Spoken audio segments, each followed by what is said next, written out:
Wait எப்படி இருக்குதோ அதுக்கு தகுந்த மாதிரியா கொடுப்போம். இப்போ நம்ம வந்து இப்போ வளர்ப்பு ஆடுகள்னா பெட்டை ஆடுகள் எல்லாம் இப்போ ஆவரேஜ் கிலோ வெயிட்டா கொடுப்பீங்களா, எப்படி கொடுப்பீங்க இது நீங்க? வரைக்கும் இப்படி கிலோ வெயிட் தான் கொடுத்துட்டு கொடுத்துட்டு இருந்தேன். இப்போ ஒரு போன மாசத்துல வந்து ஒரு 10 ஆடு ஒட்டுக்கா புடிச்சிட்டு போனாங்க. இங்க சரி, பெருசு சின்னது ம், எல்லாம் சேர்த்து இப்படி 10 ஆடு புடிச்சிட்டு புடிச்சிட்டு போனாங்க. போனாங்க. இந்த பரன் போட்டு வளர்த்துறதா இருந்தாலும் ஆமா. இது கொண்டு போய் வச்சுக்கலாம், மேய்ச்சல் முறையா இருந்தாலும் வச்சுக்கலாம்.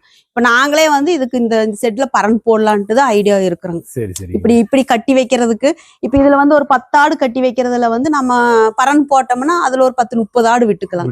இடம் வந்து நம்மளுக்கு கொஞ்சம் சௌகரியமா இருக்கு பரன் போட்டா. இப்ப நம்ம இந்த ஆடுகள் எல்லாம் வந்து குட்டி எத்தனை குட்டி போடுங்க? இது வந்து 2 குட்டியும் போடுங்க, 3 குட்டியும் போடுற ஆடு இருக்குது. இருக்கு. அப்புறம் ஒரு குட்டி வந்து தலை பிரசவத்துல வந்து ஒரு குட்டி போடுங்க.